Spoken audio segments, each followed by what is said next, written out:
I never didn't believe in Bigfoot. I never believed in it. I didn't believe in it. I never gave it any thought. They kept wood knocking back and forth to each other, and it was in a pattern.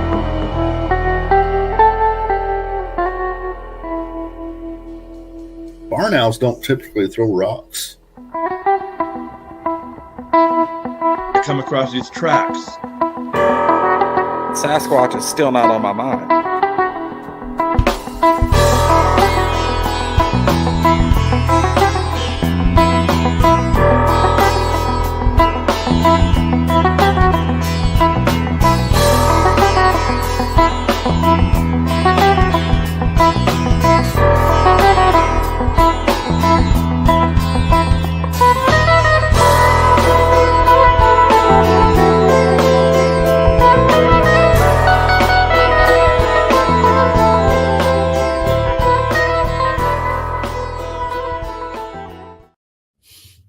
Did you know that barn owls don't typically throw rocks? I love that little piece of that video. My first comment. Absolutely love it. I put that together and had a guy from Indiana make that statement, talking about how that Bigfoot do the whoo, whoo, whoo. And he said, but one thing's for sure, barn owls don't typically throw rocks. I'm like, you just made a clip, my friend. You, sir, are a highlight.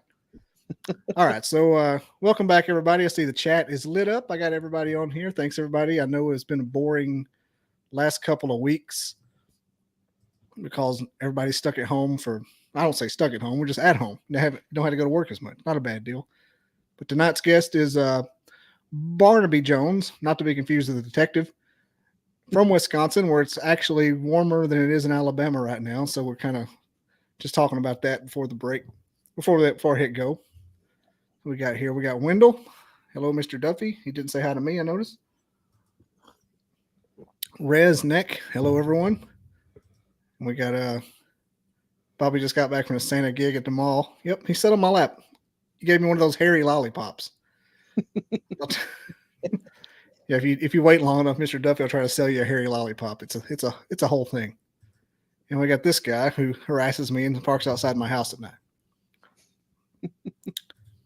So you are the leader and founder of Cryptids, Anomalies, and the Paranormal Society out of Wisconsin. What do you specialize in up there? I know the cryptids are the first thing, but I imagine just from what I know about the sheer volume of stuff, you get a lot more paranormal than you do cryptids, I'm sure. It's about even. Yeah. So each person on our team kind of focuses on one area, depending on paranormal or cryptids or what have you and stuff. I focus more on the cryptids, but I also do the paranormal. But up in Wisconsin, we got all kinds of stuff, from Thunderbirds to Bigfoot to Dogman, Mothman creatures. I actually just found out about a flying lizard man creature that was sighted back here in the 90s as well. And so that was kind of interesting. And I never heard that before. We got the goat man. We got all kinds of stuff up in Wisconsin. It's a very weird state. Have you had any reports of like pterosaurs? I know that's kind of what the Thunderbird is. Mm-hmm. Not that I'm aware of recently. I've kind of, we keep an eye on a lot of the different reporting agencies and stuff for the state, and I haven't seen anything come up since we've been working as caps up here. So nothing really. We did investigate a Mothman sighting that was down in the southern part of the state about 2 years ago. Actually, it wasn't necessarily a Mothman. It was like what they described as a moth squatch. So it was kind of like flying Bigfoot creature. It was very muscular, very large, standing out in a field, and they watched it fly over the road. And it was a really interesting encounter, but we didn't find any evidence. Talked to some local people there as well that have security cameras, and they actually heard about the report and checked their cameras and weren't able to. They weren't pointed in the correct direction where this had happened. But yeah, that was a couple years ago. Moth Squatch. That's like the flying monkeys from Wizard of Oz. Only bigger. Yes. That's terrifying. Was it like Mothman, or was it like a Bigfoot's body with wings? It was described as more of a Bigfoot creature, very muscular, very solid, 8 foot, dark, but they didn't say it had arms. They said it had wings because it was like gliding over the road under a streetlight there. Mhm. And it was on Thanksgiving Day, 2021, I believe. And it was flying over the road, flew towards their car and above it, and then they circled around and they came back to the same area and they saw it standing on the left-hand side in a field. So they could see it clear above the field and everything there. But yeah, So we didn't find out. that answers my question. They didn't, so it wasn't just like a mistaken identity of an owl or anything. They saw it standing there. Mm-hmm. Yeah. So It's always crazy. You know, like sure, they see something, but like, what do you see? Where do they come from? Mm-hmm. They're not a hidden ape with wings that live in the trees you don't see. No, we're blocked all 3 of our channels. Who's he talking about? Probably Doug High-Tech. My show Monsters on the Edge is on the Untold Radio Network. And yeah. Yeah, he apparently got blocked off of watching the shows on the Untold Radio Network. That's right, you are on that. I am. Because we talked about going on there. You're on Untold. Mm-hmm. If you get blocked by Doug, you did something wrong. Because Doug is Doug is not a bad. Did you mention Doug a minute ago? Yes, I did. Okay, I was like, who said Doug High-Tech? I was over here doing clerical stuff, listening. I must have missed that. Oh. There's Daniel from the UK. Hey, Daniel, what's happening? It's midnight over there to him. Go to bed. You gotta be at work tomorrow. Don't go to bed. Oh, he's 14. He's 14. He's the next big thing. He's the next Bobo. That kid is ambitious. Oh, here we go. Duffy's starting early. Doug is part of the cover up. I don't know who Linda Howe is, so I can't speak to that. She's I'll speak out of turn here. Who I think it is. She's the one that wrote the Dogman book that started the whole. That would be Linda Godfrey. Godfrey. Never mind. I don't know who it is either. No. All I know is Linda. You know, I asked you about those pterosaurs. I spoke to. You probably heard of them, Jason. Oh, okay. Yep. Go ahead. I spoke to Jason McLean. I know you've heard of him before. He's an author. Mm-hmm. He was telling about how he saw a pterosaur like 5 feet from his face when he was a teenager or a child, and like it looked like if you were any farther away from it, it looked like a heron, a crane, mm-hmm. but it had like a reptilian face and it had the diamond on the end of its. I'm doing this. I'm not calling anybody a bad thing. On the tail. It had a diamond on the tail, and he said if you were farther away from it, you wouldn't notice it was any more different than a heron. Mm-hmm. And so I got to thinking, I live next to a bunch of waterfowl refuges up here, and I'm driving home the other day looking at them. I'm like, what if there's a pterodactyl out there that I think's a crane? And he said it's the report is like the same otherwise. They think it's a crane, but look, and it has the tail, and it has the reptilian face with the one tooth. So I think that like they could, if that's a small enough population of them, and they're few and far between, and you can't tell the difference. I mean, who's looking for them? They could be out there, mm-hmm. and anybody that sees them. That's one of the kind of cryptids, quote unquote, that I would think is real, like in a real sense of being real, not just maybe any woo woo. Mm-hmm. I think they could be hidden out there. I know there was another recent sighting down in New Mexico. Robert Kreider was investigating some reports, and he was coming back and actually saw one fly directly at his car. He was out coming back from bigfooting and saw that. And he said that a lot of the farmers down there say they live up in the mountains right there, mm-hmm. and they come down and mess with their livestock or their chickens and stuff like that. And they know that they're there. They know that they live up in the mountains, but there's nothing they can do about them. So. Yeah, they're not going to come out, and they're probably so endangered that we don't ever see them, and they blend in. Mm-hmm. And the only people that see them are out there all the time. Like you're not looking up, you're on your phone half the time. Mm-hmm. But buddy, after I interviewed him and I went back home to my parents' place and I crossed that refuge, I was looking. I was looking every wood duck, every mallard. Is that a pterosaur? But they're going to be out there. If they're going to be anywhere in this state of Alabama, they're going to be out there. I don't know. I would say they and anytime that you have any of these creatures like the pterosaurs and stuff, they have such a wide area that they can cover. I mean, you think about how far birds migrate and how easy it is to travel in straight lines when you don't have to worry about roads or trees or woods or any of that terrain in the way.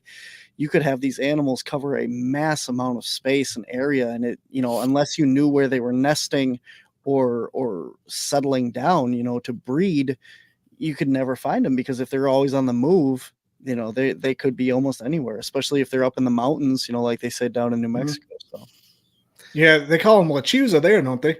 yes. That's the cryptid, the giant bird.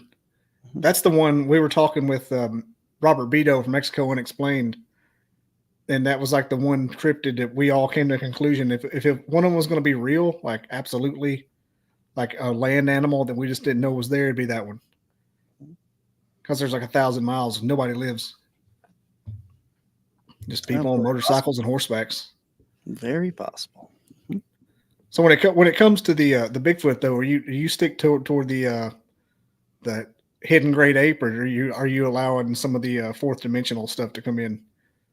Or are you like some people I talk to that they want to be great ape, but they see what they see, so they have to allow some things in?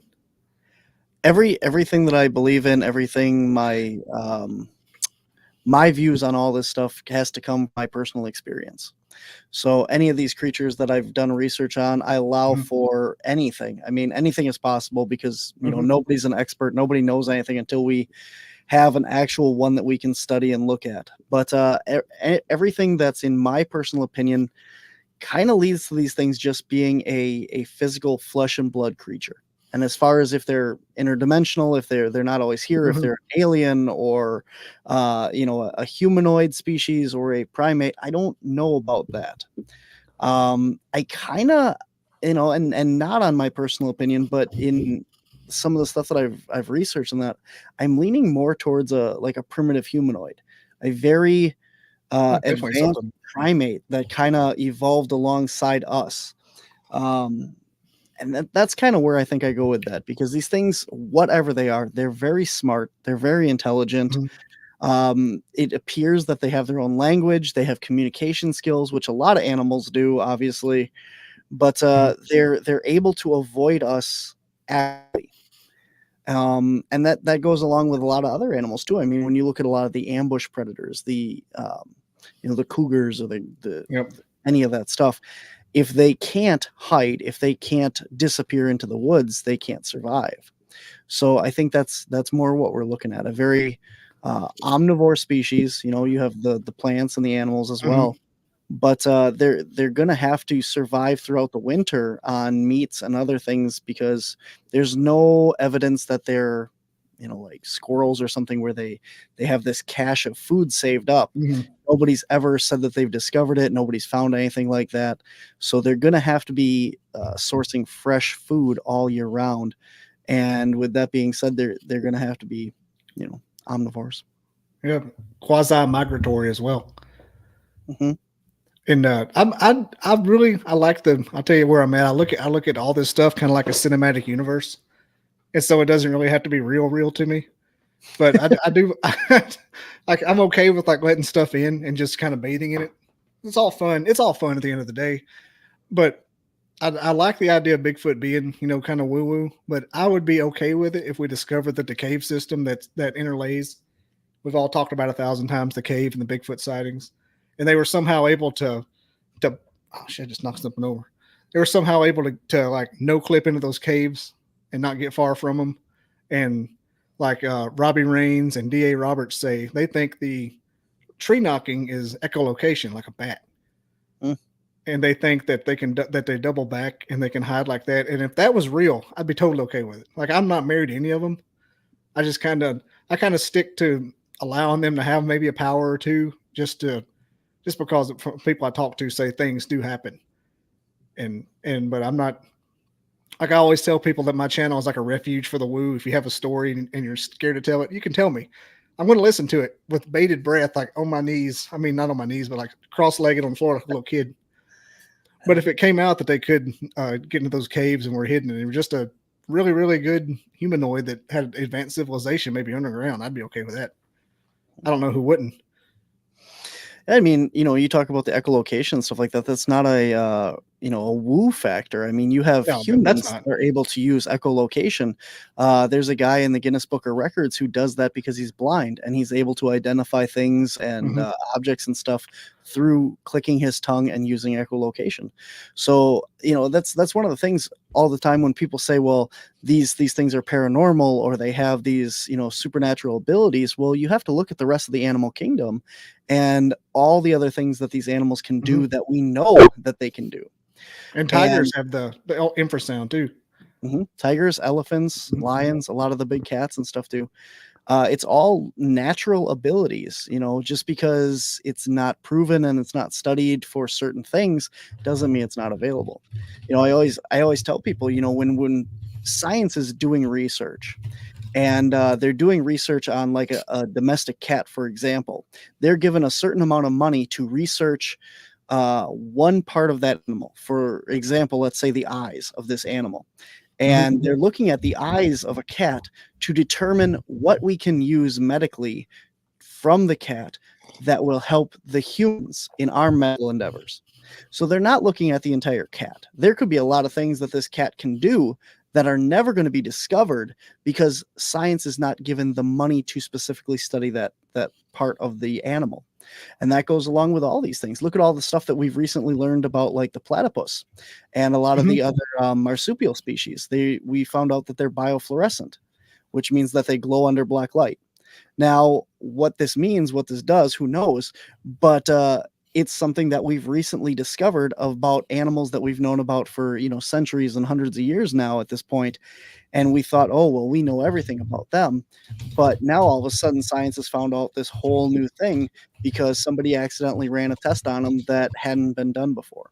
So every day we're making new discoveries about animals and species and plants that we've known existed for forever, since the dawn of recorded science. And, so when it's very possible all these Bigfoots and stuff could do a lot of things that we don't consider real right now, but are just perfectly natural abilities.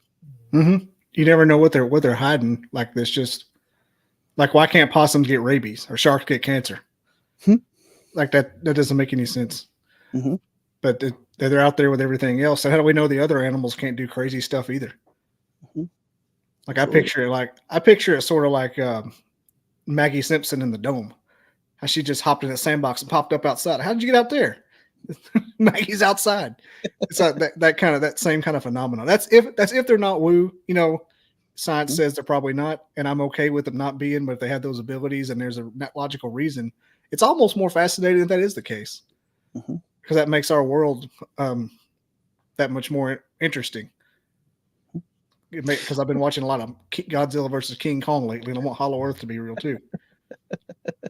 Absolutely. Well, you look at things, like the octopus, for example, as well. The octopus, science is believing is possibly not from Earth originally, that this was a transplanted species because the evolution and some of the genetics of this thing aren't found anywhere else on Earth, that it possibly didn't evolve here, that it came in on an asteroid or a spaceship or something like that. And even if we're talking about Bigfoot being a biological species, that doesn't mean that we've ruled out the fact that it came from a different dimension or it came from a different planet or something as well. It's just a matter of it has the same abilities, and it's still a flesh and blood creature. It still eats, it still sleeps, it still does all the natural things of an animal. It's just where it came from, or it has is. a little bit of a plus one to it. That's what all the people here's the commonalities I've listened to people that have the campfire Bigfoot experiences and the people that habituate with them. The people at the campfire, they're flesh and blood only, mostly because they experience them as they come in, and they're essentially a gorilla outside their campsite doing crazy stuff like throwing rocks. You don't have to be a translucent alien to throw a rock. But the people that co-habituate with them, they get the mind speak and the blurry cameras and the burn up game cameras. They're the ones that always tell you about certain things happening. It seems like the closer you get to them, the more phenomenon occur. Electric eels? What is he saying? Yeah, what is that? They got an electric eel at the Tennessee Aquarium he'll send a tweet out every time it does it. And I follow that thing for like 6 weeks, and I'm like, you gotta stop tweeting me, you damn eel. That's annoying. Like, get a job. Anytime he gets pissed off and sends electrical signal, he'll send the eel tweeted today, having a good Monday. I'm like, okay, that's funny. That's good for a day or two. Following a damn fish. Nothing wrong with that. Let's see here. Prospect. Oh, it's on Wendell. It's not a joke. Organs like an electric. I mean, they may be an amalgamation of everything. You never know. Has the electric eel been tested for DNA? I'm sure it tests positive for DNA. Yeah, that octopus thing's crazy because they are not like anything else. Mm-hmm. They're not even like squid for the most part. Himalayan Yeti. Yeah. It's really interesting too. You bring up the Yeti. A lot of these older books, when you go back and actually read physical books about the people that were researching these topics back in the day, they talk about these creatures like the Yeti and stuff as if they are real. Mm-hmm. That, it's not a matter of if it was real, if it's, exists and stuff. They speak about these topics like this is the animal. These are some of the traits that it has. This is where it exists. This is its range. And it's really weird because, and I'm not saying this is hoaxed. I'm not saying that these people are just talking, fairy tale or whatever. They're recounting tales of people that are there. So the people that are living in the Himalayas are recounting these stories saying this creature's out there. And when you look at this, more time and time again, all these different, native people, wherever you are in the world, their life depends on what happens out in the woods. It depends on, what they see, what they hear, their fishing, their hunting, and all that stuff. It matters what's out there. And when they say there's this giant man beast out there that's covered in hair, and this is what it does, this is how it acts. I mean, I'm much more willing to believe that than a guy that's walking down a hiking trail and just sees 2 seconds of it. Because this is something you saw, you didn't know what you saw, and your mind says, oh, it must have been a Bigfoot. Where these guys are out there going, well, we know we have gorillas, we have orangutans, we have this, we have that. It ain't that. This is what it was. And now you're getting these stories, and I am much more inclined to believe those, the native people, the tribes and stuff that are out there. Man, those guys, the look on their face whenever they tell those stories, like it's like they've seen like past some stuff. I know you've seen the Paranormal Rangers episode of the new Unsolved Mysteries with the Navajo Rangers. Oh man, I watch it once a week. I watch stuff that would freak out regular people right before bed. I'm just like, yeah, sweet skinwalkers. Not. Yeah, you should watch it. It's on Netflix. It's called Paranormal Rangers, all about the police force on the Navajo reservation out in the desert. And I want to say Arizona, but I'm being really racist because I think Arizona and New Mexico are the same place. But it's in that big one. It's in like 4 states at the same time. You know what I'm talking about. Yeah. But they talk about how they got a complaint from their headquarters that because they ignored a Bigfoot case. And she's like, why didn't nobody ever come out here? Bigfoot tore the door off my trailer, basically. And like they're tracking these tracks down, and the guy's a police officer, sworn in, hand on the Bible, saw a skinwalker materialize right beside his car and just telling it on TV. He's not lying. He's either on peyote or he saw that. I mean, and he's drug tested. Nope. Let's see what I think that's you see the TV shows like Ghosts of Morgan City and I can't think of the other ones right now, but that whole series where the police supposedly call these paranormal investigators to work with them. I would be really interested in a series like that where it was a bunch of cryptozoologists that got called into, the Bigfoot encounters, and then the police call in this group of investigators to help them out. I think that'd be cool. How would you know peyote doesn't show up on a drug test? What is that? What kind? I really opened a can with this one, but yeah, I mean, and like what you said about cryptozoologists responding and doing investigations. How about not being so superficial, like hunting Bigfoot or finding Bigfoot or mountain monsters, where you have to have jump cuts? What was that? Oh my god! Hang on, watch which ones you're grouping in there. You know, yeah, you know what I mean. I do, Just yeah. like- Mhm. But like it's always the mountain monsters for one thing. I got on that a few weeks ago. I'm like, who in the hell? These guys couldn't run up that mountain if they wanted to. I mean, that one guy's 400 pounds.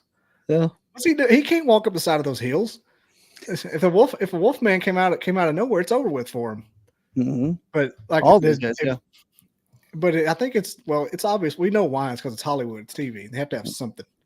And we'll be right back, and they'll show like an AARP commercial. Cut right back to a cage. But I think if they could just anecdotally explore everything that happens, even the woo woo stuff, I think they would get somewhere and try to establish trust with these things. Kind of like try to go out to, like I think I got Miss Kelly Jones on from, I think she's from Southern Tennessee. She was asking me about Bankhead National Forest here in Alabama. Like go out there and just try to get them to trust you. You don't have to capture one in a cage and put it in the World's Fair or anything, but maybe like sit down with it for an interview, like, wow, let it do its Tasmanian devil talk. I'm just adding on to what you were saying. Like, there's got to be a way to do it. We've done it with everything else. I bet the government's already done it. Mm-hmm. Something very, very scientific, I would think. Treat this stuff as if it was a crime scene.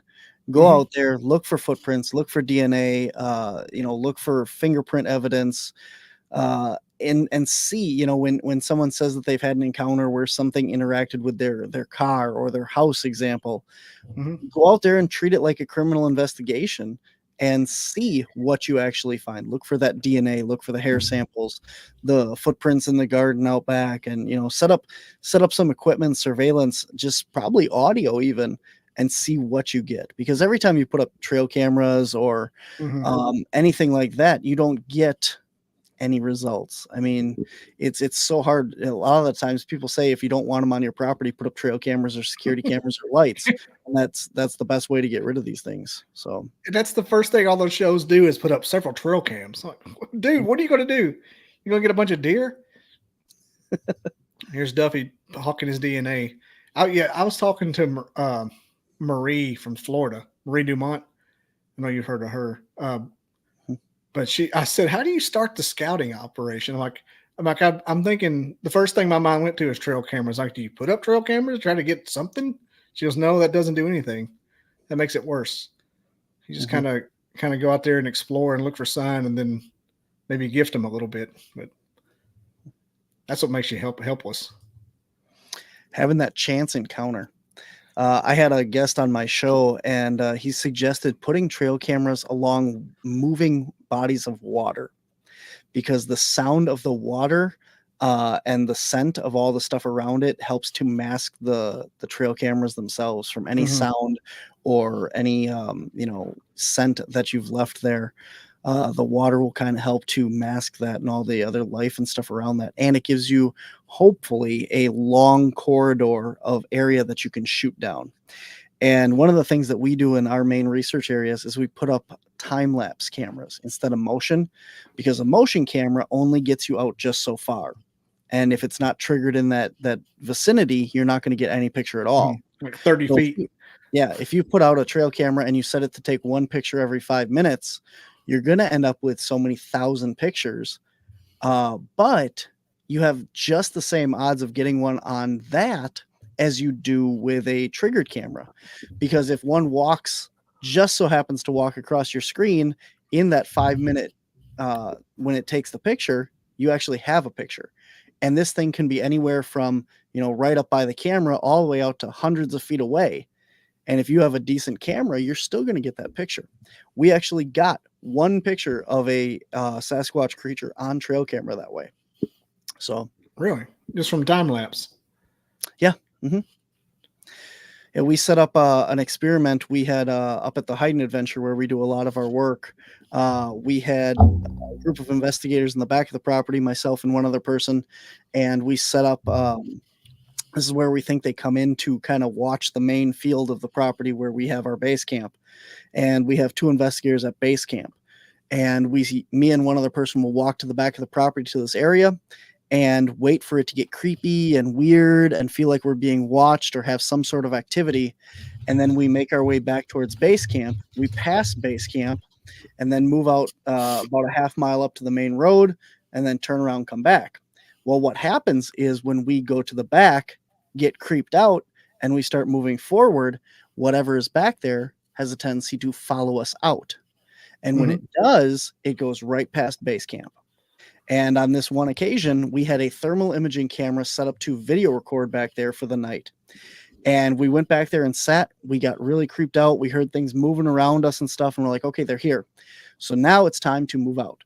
So we thought that we had at least two of them. One was kind of behind us. One was off to the front of us behind where the thermal was. And we moved out and got past the base camp. And just as we did, base camp hears something run bipedally. And we got this on audio. We had a audio recorder in that section of woods there. And you hear it thum, thum, thum, thum, through the woods next to base camp. And even at base camp, Craig Selk, the property owner, spun around in his chair and he looks towards the woods and he's like, something just ran through the woods. So this thing then shadowed us all the way out to the main road. But when we went back to our footage later on our thermal imaging camera that had been running back there, we actually found what looked like at the time like an otter or some sort of small animal going like this through the woods. And so with due diligence, we went back to the exact same spot, set it up, and I actually tried to crawl in that location. And so did Craig actually too. Craig was 6'3", 300 pounds. And whatever this creature was about a little bit in between both of our sizes. So it was a large creature. It was not a porcupine or a raccoon or anything. That was crawling. Yes. That undulating motion like this as it moves is the same that you get with your butt comes up when you army crawl. Just, yeah. So I'm picturing it in my going mind. like this, and as you bring your legs up, Yeah. your butt comes up in the air. And this is the exact movement that whatever this thing was making. So it is our opinion that what happened was this thing tried to crawl underneath our thermal camera so that it wouldn't see it. And we get it on thermal coming through, and it stands up, and as it walks out is right at the exact time when the trail camera snapped. And so we have a thermal video. We have this audio of it running, or a different one running through the woods, because I believe that there was two of them on the property that time. And the one that was in the back, the time does not match up with the one that ran through the woods. So there should have been two of these things out there. And so it stands up, and as it does, it gets caught on that trail camera. And it's all it is a black silhouette. And it looks like the typical Patterson Gimlin, the arm forward, one arm back kind of looking.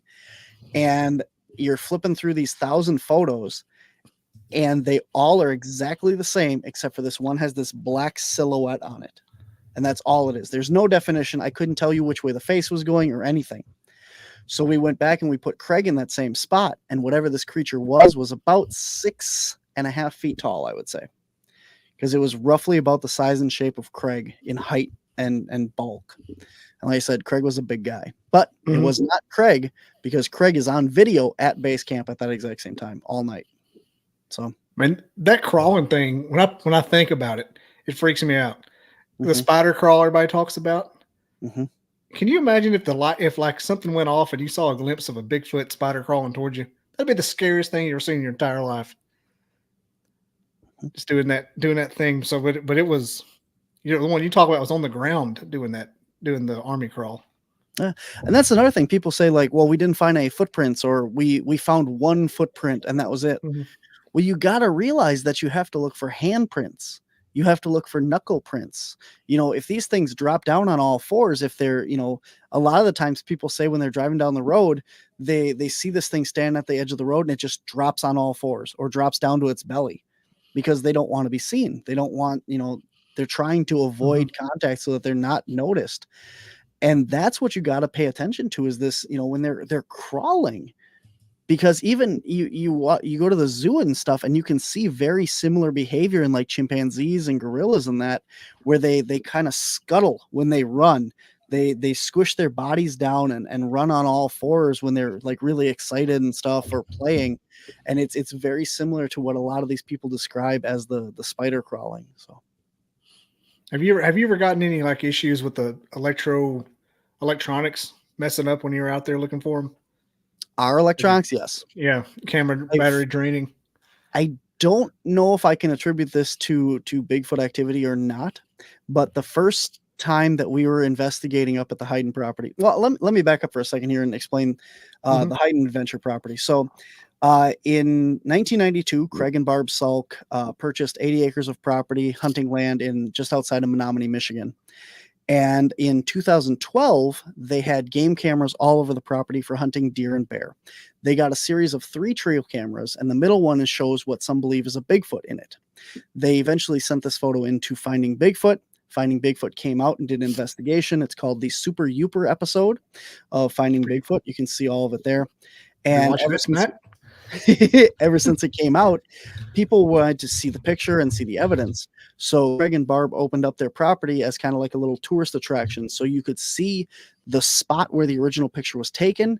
You could see all the evidence that they've gathered since then on the property. And Craig was very open. Like, he never said that this was a Bigfoot in the picture. He never claimed that there was, this stuff on his property. This is what we've captured. These are the trail camera pictures. This is all the evidence, the audio, everything that's happened on the property since, 2012 when we started paying attention to this. And I had the privilege of meeting him in 2019. And in 2020, when we started Cryptids, Anomalies, and the Paranormal Society, we got the chance to go out there Memorial Day weekend and investigate. Yes, that is the picture. Yep. Is this it? Cool. Yep. Yeah, that's definitely something. It's either that or my uncle hunting illegally. Absolutely. And Verbo is not a sponsor. No.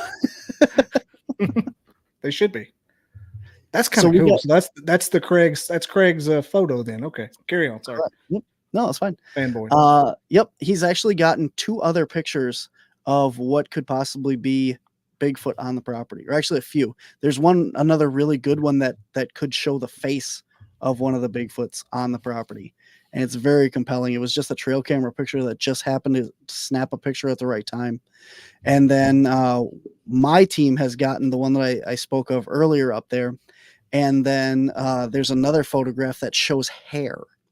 And I don't want to jump to conclusions. Like I said, I don't say any of this stuff is Bigfoot or it isn't. It's up to you to decide. But it's just weird stuff that we've captured. And it's not a small animal hair. It's very long fur, sorry, not fur, hair. And I don't know what it is. There's black bear on the property. We've gotten pictures of black bear. It's not black bear hair, but it's a black picture with hair. So, I mean, you be the judge. And while we're on the topic, we just got the book is now out. It is all about Bigfoot in Upper Michigan. Bigfoot is Hayden. It is 10 years of research, pictures, documentation of the property. So this is about 12 years of Craig's work. It's co-authored by myself and Craig. Craig actually passed away of thyroid cancer in April of 2021. So he had written a first book about the property and just locally self-published it. And then he was working on a second book. Well, when he passed away, with permission from his wife, Barb, my team, myself, have taken the second book, which was mostly our research, and finished writing it, editing it, and got it all out there. And then the third part of this book is everything that happened from 2021 until 2023, all of our research and investigations. Yeah, there you go. So you can get a copy of this on Amazon.com, or you can go to WisconsinCaps.com and you can get an autographed copy there. $35. It is this is a hardcover copy in my hand here, but otherwise the soft cover copy is all full color, everything you ever wanted to know about the property and the research, and every picture, trail camera broken down for you up there. It's an amazing book written by Craig and then myself. So I hope you guys. That's a cool name too. Everyone asked if the property was named after them, the Hayden Adventure. And he said, no, it's named after the Bigfoot that was in the original picture. They named him Haydn because Bigfoot is always hiding. Mm-hmm. Hide and seek champs. Yes, exactly. I noticed you got the orange pin deck right there. I thought those were actually real people. I didn't realize that was a cryptid as well. They were talking about it the other day, and I got all huffy. I'm like, well, those are real. Yeah. Like, nope. Yep. I say real. Like those are like scientific. It's crazy looking. Absolutely. Yep. Oh, WisconsinCaps.com. You can find that, or on Amazon.com. And Hayden is spelled Hyden, not Hi, because that was the name of the creature. So spelled a little different. Bigfoot's hiding. Yep. That's crazy. That's even. I'll have to order that book because I love having a listener. I can't read anything. I'm pretty illiterate. There's a lot of having. I like having pretty books to flip. New books smell good. I'll just go to Barnes and Noble and just smell the books. There's a lot of pictures, Ooh. a lot of evidence. I mean, it is chock full with trail cameras and pictures and evidence, and I mean, you name it's in there. It's a lot of documentation as well. Like there were some experiments and stuff, and it breaks down what was done. We did a pheromone chip experiment for a summer. Really? We put up trail cameras all around a specific area to document anything that entered or left this like triangular piece of property on their land. They call it the island. And it breaks down all that. I want to say there was over 70,000 pictures we took in the course of that summer. And some of them were triggered. Some of them were time lapse. And it's all in there. It tells you every single animal that was documented doing that. So we have a full catalog of all the animals on the property. So we know, if it isn't a Bigfoot, what is it? Well, these are all the animals we know are on the property or aren't on the property. So it's a very comprehensive book as to all the stuff that we did up there. So, and we're still up there working. I was actually up there this week. So, really? So, do you do like gifting or anything? Try to get like a relationship going? We have tried that. We have done some different experiments. We originally tried peanut butter jars, and I'll tell you the story of the peanut butter jars here. So we took big peanut butter jars, right? Like bigger than your fist, the like $7-8 peanut butter jars. And we hung them from one of their big teepee structures. It is the most elaborate teepee structure I've seen. It's over 18 feet tall. Each branch is like 20 some feet long, huge structure. Mm-hmm. So we hung the first peanut butter jar from it, and it disappeared. So if it was a raccoon or a squirrel or anything like that, you would think that it would fall to the ground and you'd be able to find it within like 50, 100 feet of there, right? Mm-hmm. Like it's a big jar. Like it's bigger. They're not going to carry it. They're going to mess with it, push it around. Right. So we took a second peanut butter jar a couple weeks later, hung that from the structure, and there is a Dogman picture that was on the property as well. Ooh. I'll come back to that window. Jars, yes. Put a pin in it. And black panthers. There's a trail camera of a large black cat as well on the property. So there's all kinds of stuff going on up there. It is very interesting property. And that's all in the book as well. The pictures of the Dogman situation and the black cat. But the second peanut butter jar we hung up in the tree and put trail cameras on it. It disappeared as well. By the way, trail cameras on the first one and the second one. Both of them completely disappeared without a trace. The third one we put up there, we got a tracker that links to your phone. It's a Bluetooth tracker, so you have to be within a certain range to link up Bluetooth to it. But it's on, batteries all work good. Electrical taped the crap out of that to the bottom of the peanut butter jar, hung it up in the thing, came back. The peanut butter jar is completely empty and still hanging there. I wondered if anybody ever thought about that before, because if they could sense the game camera emitting its IR, emitting its frequency, could they like an air tag stuck down into the Skippy, smoother than a fresh jar Skippy down in there? But it was empty, but it was just there. Okay, they didn't want you tracking him. And the thing is that peanut butter jar that was still there, we have video of other animals coming and eating out of it. We do not have that with the first ones. So and you hung it from a teepee-like structure, you said. Yeah, it's down. It hangs down. So it's about 1.5 feet that it hung down off the teepee. So if like a squirrel was trying to get it, there's literally just a paracord that Yeah. it was hung by. So it was very hard for like other animals to like reach it. It was suspended in the middle of like this 1.5 by 2 foot bubble that Yeah. you'd have to The like squirrel would try have to and- do its upside down Mission Impossible thing to get it to would it. be very hard to get to it. But the third one, we did get images of other animals, squirrels, raccoons, and stuff coming and eating out of it. So if we are able to get these pictures of these animals eating it, why didn't we get them on the first two? And why did nothing else trigger this camera of here it is one day, a couple hours later, it's completely gone? Now, was It's were just- the game cameras like of the one that you saw? Two Did it different have? game cameras. Could you see like the peanut butter in a jar, like a progress bar going down as it Full. clicked away? Full the whole time. It was full and it was empty. Mhm. What? Or, no, full and gone. I meant the one that full you jar found that was and that's that was gone. empty. Yes, yeah, the one that was empty hanging there, you could watch as it goes down. Yes. Okay, I was gonna say, so it's just completely full with like 5 raccoons, and all of a sudden, next shot empty. What the? Yeah. And the game camera's got a big handprint on it. Now, again, I'm not saying that Bigfoot came and took those peanut butter jars. Could have been a bear, could have been a Yeah, it raccoon, could have or been something. anything. But nothing triggered the camera. Nothing triggered it. Two cameras. Okay. One was on one side of the structure was mine.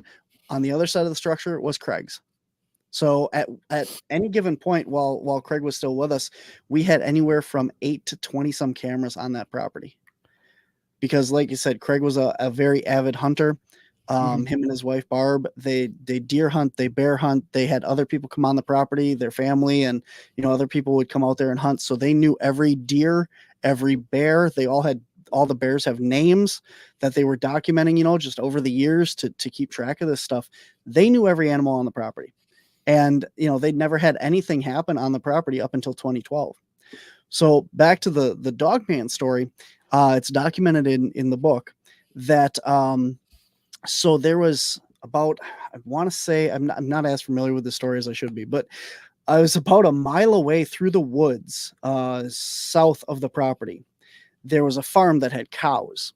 And one night, the cows all broke out of their fence, broke outwards, and crossed this woods, came onto the Hayden property behind Craig and Barb's house, and went around their house and then over to their neighbors to the east, around there, and then all the way back through the woods, back to their original property.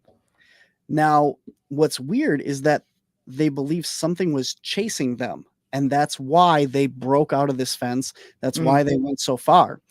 And what happened is he got a couple pictures on his backyard trail camera of cows in the backyard. And then after the cows, there is this other set of eyes that are very tall, 6-7 feet in the air. And they're glowing like amber eyes in the tree line.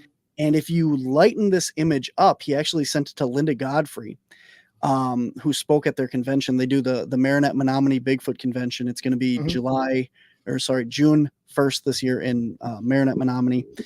Information's on our website. And they have this image of what looks like the silhouette of a dog man or this upright canine creature. And they have a picture of Barb mowing the lawn, and Barb's eyes and this creature's are about the same height. So it's a very large creature standing back in the wood line, and they believe that this is what was chasing these cows through the woods and stuff. Because I mean, to go 2 or more miles through the woods to try and escape this creature, like cows aren't going to do that. They're not going to rough it through the woods when they can just walk down a road or something. They're not motivated creatures. Or when it comes to like breaking out of a fence just for the hell of it. They have to have some kind of motivation. But you said it had a silhouette. Could you see like ears? It's very rough. You can just see something very tall standing there. Apparently, like cone headed or anything, like a Bigfoot. Not cone headed. No. Yeah. No. It looks very rounded. But it's very hard to make out. It is Yeah. in the book is very dark. The pictures didn't turn out as well as I'd like them to, but if you see the actual picture on a computer, it's very hard to even lighten it up that far, and you just make out this silhouette of something standing there. So it's not a cow, I'll tell you that. Yeah, it's not a cow on its hind legs. Not a cow in the picture. Beyond that, I don't know what it is. But according to Linda Godfrey, who Craig had at the convention and talked to, she thought it was the dog man. So yeah, and the fact that it was aggressive towards something tells you that's like one more click toward the dog man, because they're never like the dog men are never like wanting to ask you to meet their Lord and Savior. They're always trying to like kill something. yes. Not like a Bigfoot that may or may not like. You never hear anybody like in the woods getting lost and a little kid saying, "Oh, a bear took care of me," but like a large dog. This very large dog took me in. Yeah, you never hear that. It took out my pancreas with its toenail. That's what dog men do. I woke up in a bathtub with ice. Yeah, dog men. It was a nice dog. Other than that, like Travis Taylor out there at Skinwalker talks about people seeing them just appearing and doing stuff. Like one guy said he saw a tape of a dog man playing poker in the woods. Like what? How does that even what? Like we're over here. We just talked like an hour ago about maybe a hidden gorilla that lives in Washington to a giant werewolf playing poker in Utah. Like the stories of Dogman get weirder and weirder because I mean, I hate to say it, but I believe it, because, I've read a lot of Linda Godfrey's books because she obviously was from Wisconsin. She's passed away now as well. But she writes about people's encounters where these things are one-dimensional, meaning they're flat. Like a cartoon drawing of one of these creatures. And there's, I want to say like 2 or 3 actual encounters of people citing them like this. And it's just very weird. And then the fact that any of the dogman that you have like 3 different style or more. You have like the typical werewolf creatures. You have these hyena hunchback creatures. Yes. And you have the Anubis type with the really pointy ears and the long snout and the more human looking dogs. But the German Shepherd. Yes. I think Jessica Jones, her like thing is that they have like armor like they're in Afghanistan, that they've been spotted wearing like military battle rattle. And she even gave me I met her at like a research camp, but she gave me like a keychain I got in my truck. It's got a German Shepherd, look like in Afghanistan. It's the craziest thing. That's like what they're seeing. Like, well, have you seen the For the Love and Death and Robots about the Marines that were dogmen? It looks like that. Anybody out there on Netflix? It's called Love, Death, and Robots. It's a CGI Twilight Zone kind of thing, a one-off bottle episode horror thing. And one of them's about Marines that are dogmen, and one of the Iraqis is a dogman. And it looks just like what Jessica has. And I'm like, fuck, somebody saw that. That's insane.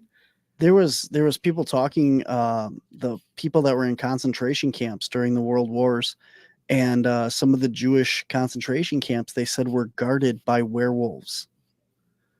And that wouldn't shock me. No, yeah, it's very interesting, and a lot of, like you said, the Afghanistan stuff and that too, like that Hitler was really into the occult and like the crystal skulls and the Ark of the Covenant and all that stuff he was into, and supposedly talked to aliens and that.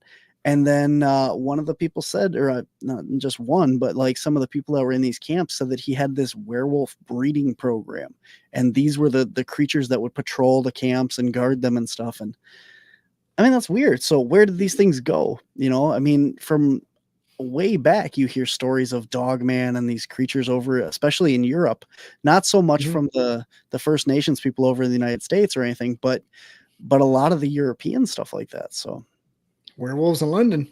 There's a whole song about it. I think the all Hitler stuff came here in Russia. I was just thinking it was like the draft. It was like the draft after the war ended. Like we the military delegation select dogmen, and like Roger Goodell walks out and everybody's like, boo. It would be interesting to see when the first werewolf dogman creatures started appearing in the United States. When the first reports came out, if it was after like the 1940s, if you found all that stuff, that would be kind of interesting. I know all the Wisconsin stuff was in 90s. The early That'd be a good 90s was clue. when it started here. I know the one of my favorite little woke up in the middle of the night in a cold sweat moments after I started doing this shit was when I realized that the Patterson Gimlin camera was the kind like they had on Nope with no electronics. I was like, wait Yeah. a minute. I woke up, I'm like, wait a minute. I looked at it, I said, I bet Roger Patterson didn't have an electric camera. Sure enough, it was spring loaded. Mhm. And everybody's like, well, you think the camera technology's gotten better? Well, yeah, it has, but it's also all electronics. There's no internal parts. Isn't it? Actually, It's the a big older thing. film, like the Patterson Gimlin stuff, is a lot better quality for a lot of this stuff than it is now, because it was literally thousands of pictures. And now with the digital, everything is so compressed and digitized in that you lose a lot of that quality, that crispness and stuff that you would have had on the original film. So And all our cameras now are trying to make faces out of everything. It's not the true picture. And I've had a lot of people tell me that. I'm thinking, yeah, I mean, like if you zoom in with your iPhone, like you see the pixels like it's almost like static, trying to find the face. mhm. And that's how that SLS technology that I really don't like, but I think it's funny that people use it like it's the gospel truth, how it doesn't really work that well. I think it's how people are using it, to be honest, because Mhm. if you set it up stationary, the way the SLS, excuse me, the way the Xbox is meant to be used, right? Mhm. It tracks movement, and you can get a lot better results even for paranormal Mhm. because it's more true than when you're constantly walking around carrying these portable ones, Oh and yeah. you're picking up on movement because you're moving. And That's people just are saying, asking well, for it there. yeah, we have one and we hook it up to a laptop. If there's something like people say they see a shadow person, or we set up a REM pod in a certain area, and if the REM pod keeps going off, we put the SLS camera on it. And we'll use it in that aspect because it's a stationary camera looking at a specific area with nothing moving. And if something walks in to the SLS frame, well, I'm a lot more inclined to believe that that's something actually walking into the Mhm. frame than wandering around carrying this thing and hoping that you're not picking up reflections. And it's a lot easier to debunk that kind of stuff. Yeah, that's you said exactly what I was thinking. People carrying it around like a video camera. Mhm, Like, oh, I see something moving over there. Well, you're doing like this. The mhm. SOS doesn't know it's moving. It just sees a tree moving and it turns it into a person. Yep. Or a coat. Yeah. We Or get a a lot lamp. of like coats, or one thing we found was we were doing an investigation in a person's basement, and the tape on a cardboard box created a reflection, and it made it look like a person was standing there. But all it was this cellophane tape, just Mm. packing tape on this box, and it was reflecting back into the camera and creating what looked like a person standing there. So we turned the box, and it blocked that reflection, and then the thing went away. So What yeah. what is it that a REM pod does? Is that's the sense's motion around it? A REM pod puts out an electromagnetic field. So Mhm. it puts out like a bubble. And if anything breaks that bubble around the antenna, it will trigger it as a proximity. Now, the Mhm. proximity also uh, can be triggered by other things like radio frequencies, like walkie-talkies or CBs, police radios, Mhm. ambulances driving by. So what we do is whenever we have a REM pod and we're getting a lot of triggers on it, we'll put out a RF meter. So like a tri-field meter, and set it to the Mhm. RF frequencies. And then that will monitor the RF frequencies, which is your radio frequencies, as well as the REM pod itself. So then you'll be able to see if the REM pod triggers and you get an RF hit at the same time, you rule it out as false because obviously you're getting this RF hit, which is triggering the REM pod. If you get the REM pod to activate without an RF hit, you actually have something there that's interacting with the electromagnetic field. How do airplanes passing over affect them? I mean, that is definitely a possibility Yeah. too. Any kind of radio transmission, RF. But I'm you would just also be able to see that, like I said, if you're able to pick it up with a Oh REM yeah. pod, you'd be able to pick it up on an RF spectrum. I'm just thinking of different things that make one go off. I was looking at giving one away one time when I went to a conference. I was going to make it my giveaway to have people stop by my booth. But I'm just thinking of the same thing to make a REM pod go off was like back in, I don't know how old you are. I don't want to make any judgments, but when radar detectors first came out, you could go into a parking lot and open up and it would go off with the automatic doors at like a grocery store. And that would affect it if it had like, that was the first generation of like laser technology that was sold to the public, and the doors, it'd make the radar detector go off, and it would make car alarms go off. So I bet it's like a similar type phenomenon. Well, it's all frequencies. It's all your electro frequencies, your magnetic, your radio frequencies. It's all that spectrum. So I actually do a whole presentation on the science of the paranormal, why EMF fields work, why electromagnetics, why the REM pods work, all that stuff. So I've done a lot of room for error. Yeah. But is there anything when you rule that all out? Oh, sorry. When you rule all that stuff out and you still have a trigger for no reason, then you actually have a lot more solid evidence, which is when we do our episodes. Yeah, we try and rule out as much of that. If there's any chance that it's, something false trigger, I throw it away just on principle, because we all have GoPros or cameras on us at all times whenever we do paranormal or cryptid or any kind of investigations that we're doing. And so our YouTube channel, when you see those episodes, any voices that you hear that are paranormal, I've gone through every single person's camera from that investigation. And sometimes we have audio, like when we have security cameras and stuff, we have audio and video from outside the buildings too. So we have all this area covered. So when you hear this voice on our episode, it did not come from anything. This is 100% something that was EVP, electronic voice phenomenon. And I guarantee that I want everyone to know that going into all of our episodes for Bigfoot, paranormal, UFO, what have you, is as much as we have possibly been able to vet any of this evidence, it has been vetted. So, but again, if you have any concerns with it, feel free to bring it up, because maybe you have thought of something or think it's something that I haven't, so. That's good. A lot of people just think, I hear this noise that says get out, and they think it's just, oh, look, I looked at like one frame. I'll tell you a quick story here. I spent 10 minutes the other night on the last episode that just aired in December here. It's from a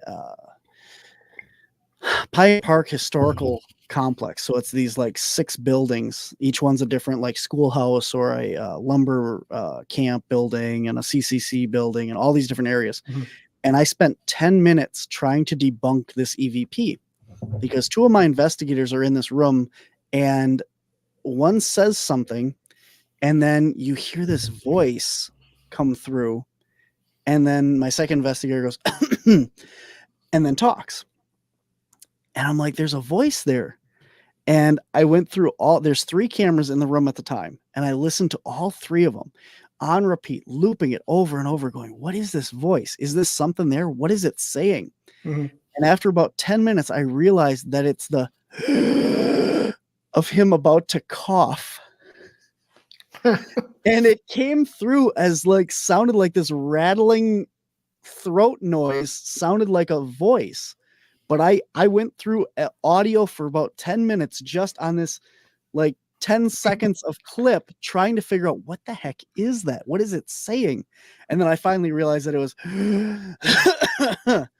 so that's how much I try to look into all this stuff. So he says you're a heavy breather. And that would be the man right there that needs to clear his throat more often. Yes, exactly. He said, let me clear my throat. And I told him this the other day. I yelled at him for it. You should a lesser man would put it on the internet and say it said kill me or get out or something. Yeah. What's it say? It says I want to kill you. Yep. And that's one of my biggest concerns is if I put something out there. We have a guy on our team, his job is he's our skeptic.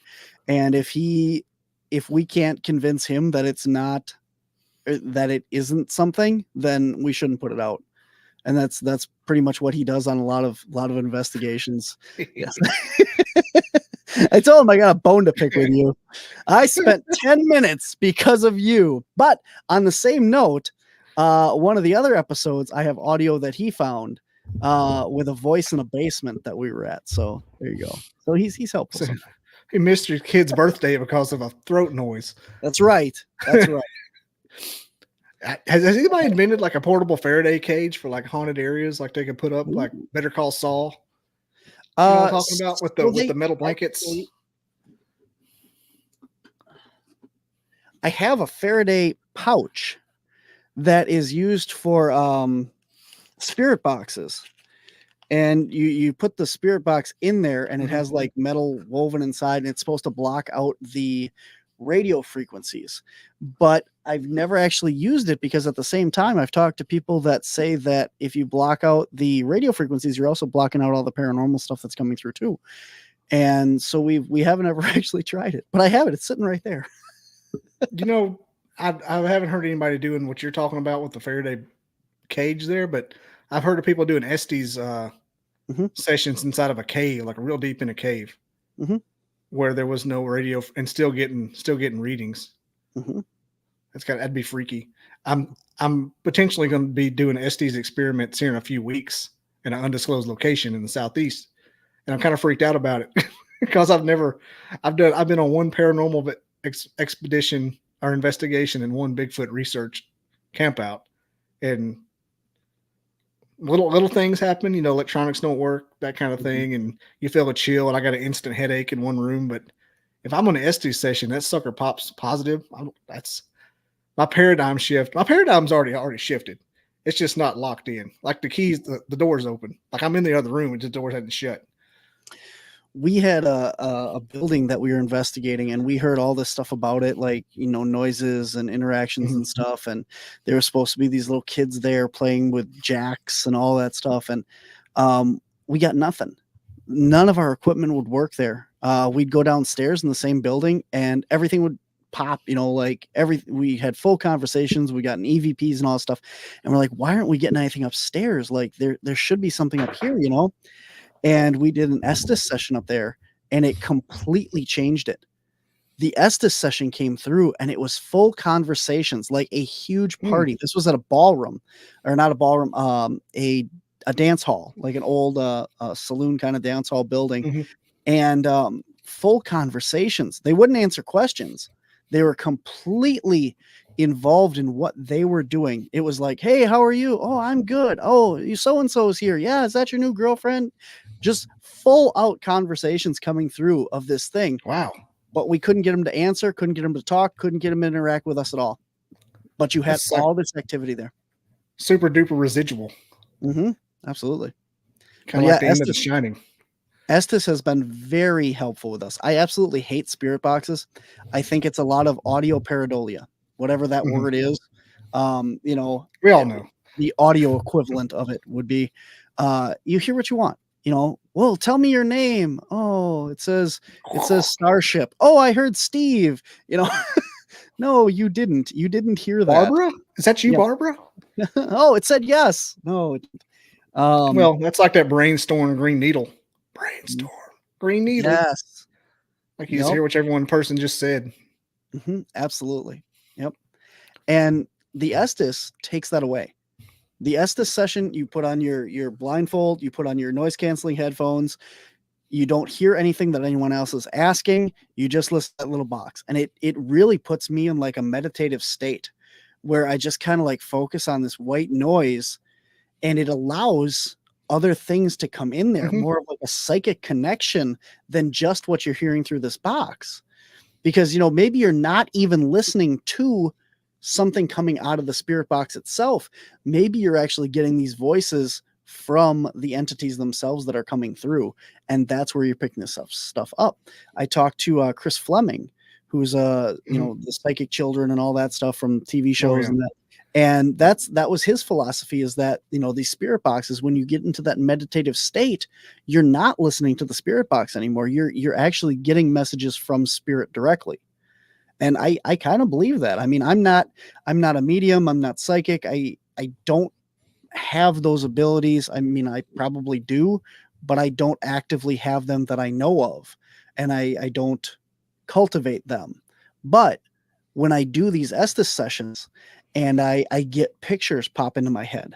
I get images, Mhm. I get thoughts, I get feelings, I feel things like touch me or interact with me directly. And the most important thing is the other equipment, the EMF meters. We have a big tripwire, and we can watch things walk up to me. And then all of a sudden I say, I feel like somebody's standing next to me. Well, when all this energy is triggering those lights and stuff around me at the exact same time, there's so much more to this that, you can't, you can hear what you want in the EMF, or I'm sorry, in the spirit box. You can see what you want in the EMF. You can, false trigger the REM pods and stuff. But to get all of that to do it at the same time, when each of these devices is measuring something else and interacting in a different way, and they all get the same results, it is definitely something there. Yeah, That's irrefutable evidence. that's the holy grail. That's what you're looking for. Mhm. That's like derivative. Uh, what's the word? Apparition, full body apparition. Mhm. Like if they Yeah. walk up to you, it triggers you got the laser pointer things on the wall where it Yeah, walks the through. grids. Yep. What's the tripwire? A tripwire is ours is, I think, Is it a laser? 21 feet. No, it's little, like they look like big pills about this big, and they Mhm. have LED lights in them, and they should be purple. And they'll lay on the ground and they're all purple. And then when EMF triggers it, it'll go to blue, green, yellow, Okay. orange, red. So it's an EMF meter, but it's in like this big pill form. And they're all on this wire, and you can lay them down a hallway. You can make a big circle around people with them.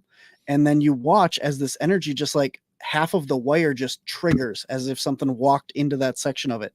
They're really cool. Really cool. You can get them different links and stuff too. And you can't make that stuff up either. That's not going to be something like an ambulance or watching a helicopter flying over.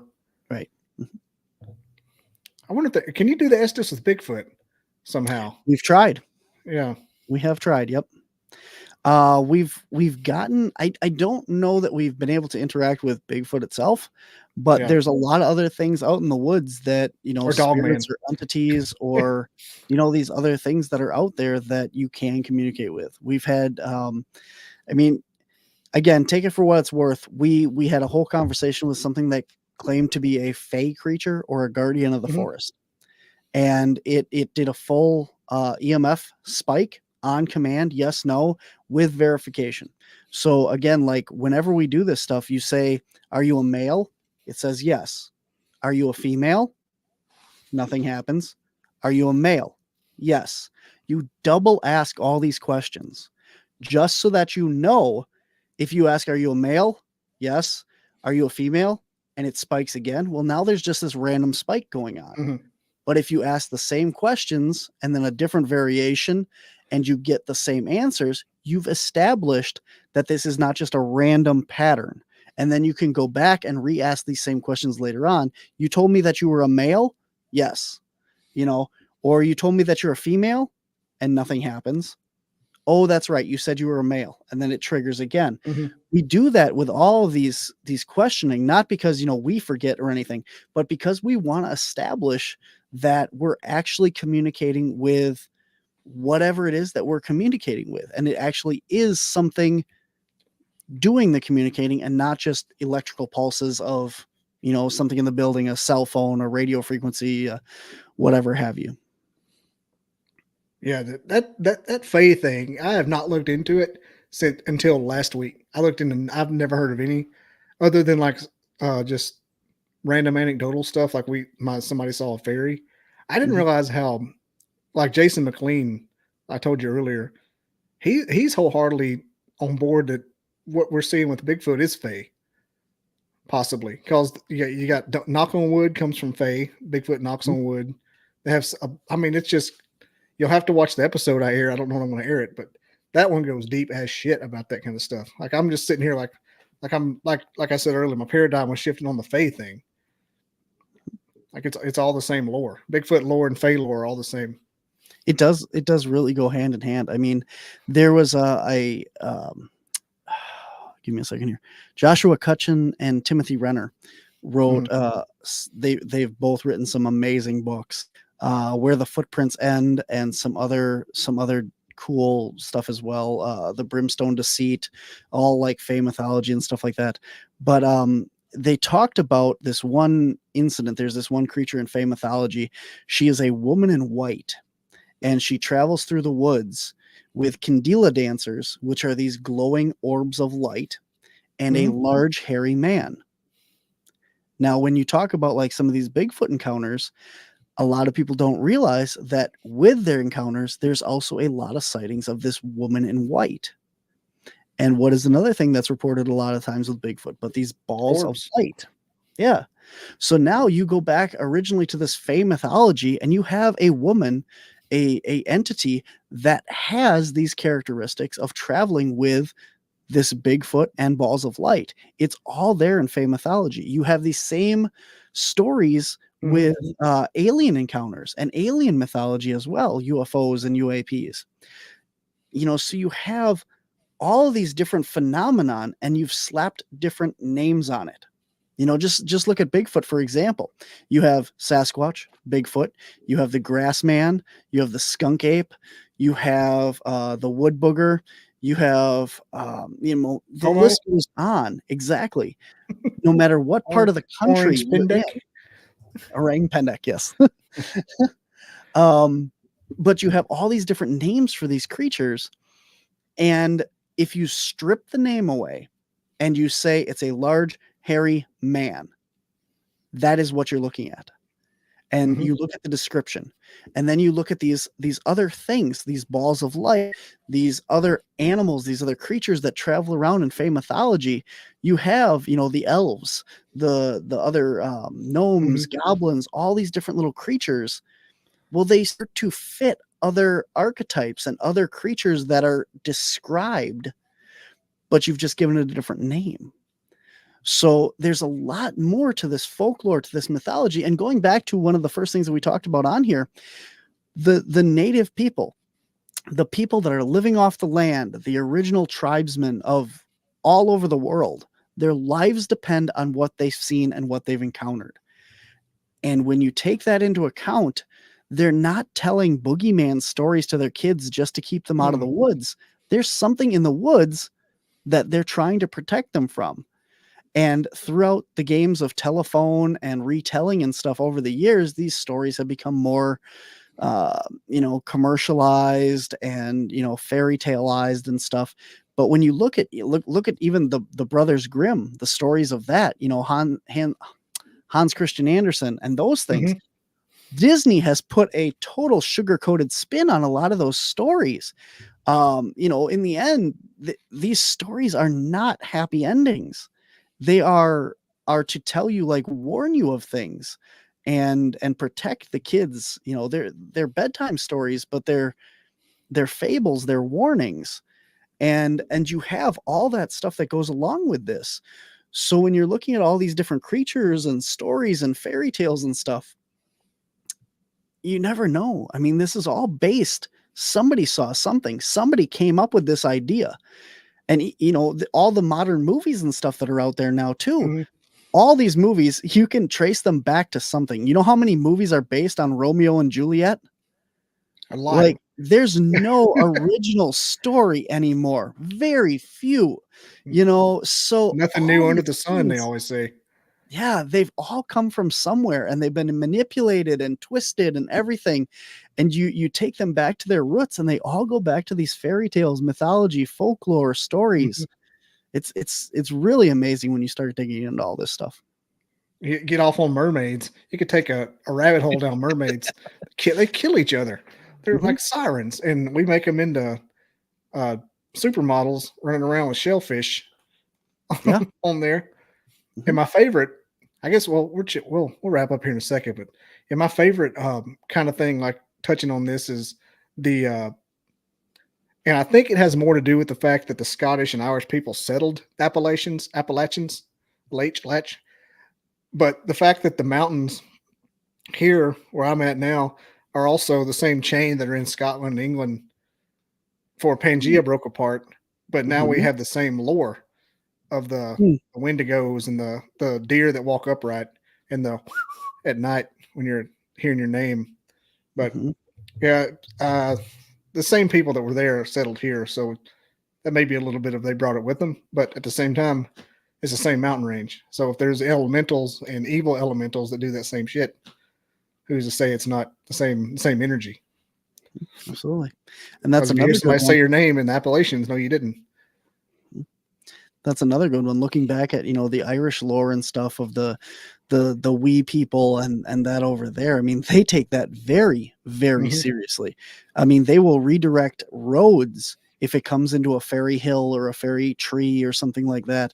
If anything's happening weird in your house, they will literally cut the corner off of your house and rebuild that corner because they believe it's intersecting with the fae in a negative way, and they will rebuild their houses around these areas to appease the fae so that they stop doing this stuff.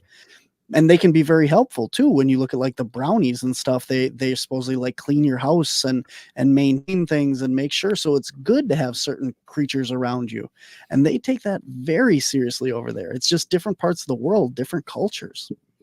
Yeah, like the Pukwudgies in Mexico, how they have to build the little houses next to a Walmart and give it tobacco and food and shit like that, oh, alcohol.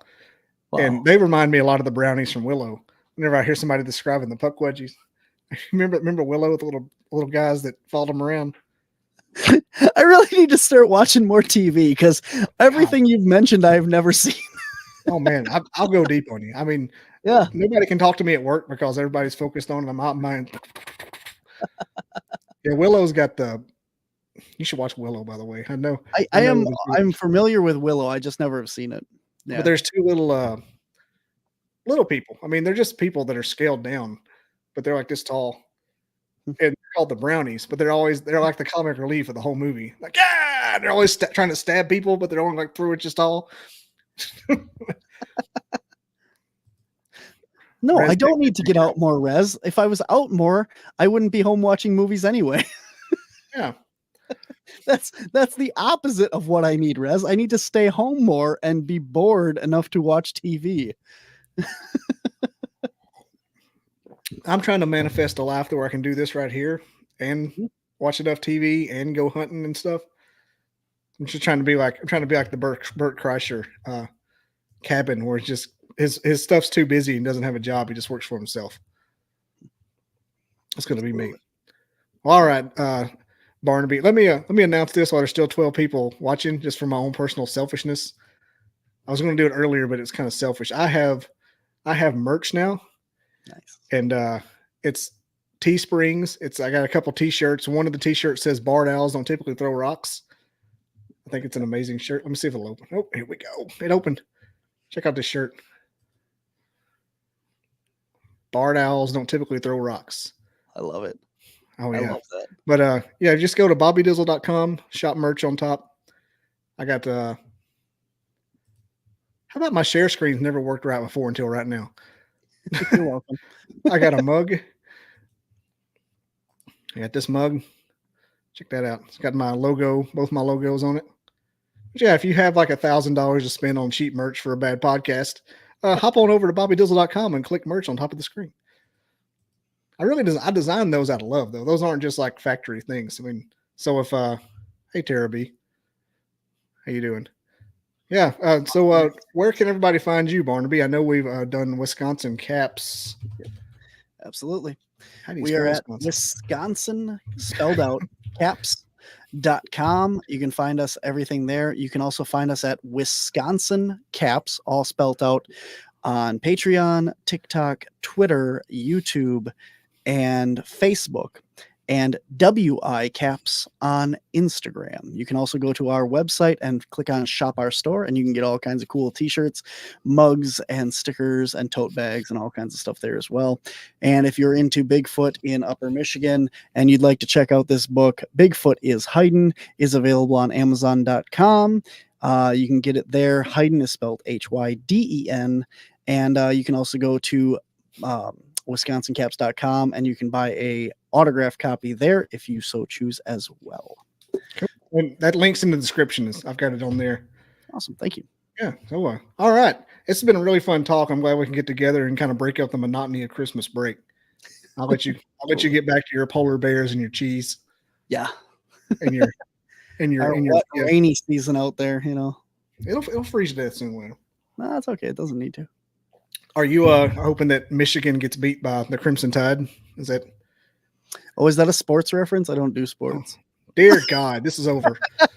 Dear God. Okay, I'm just kidding.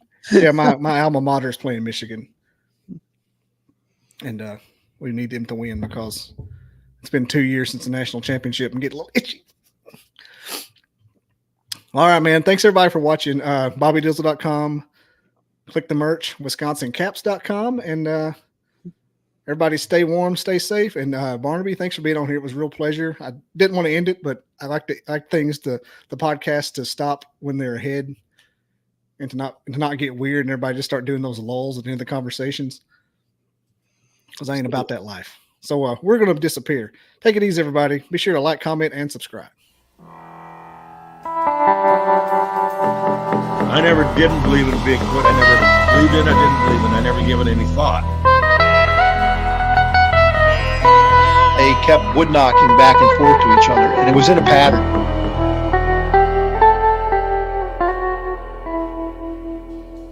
Barn owls don't typically throw rocks. I come across these tracks. Sasquatch is still not on my mind.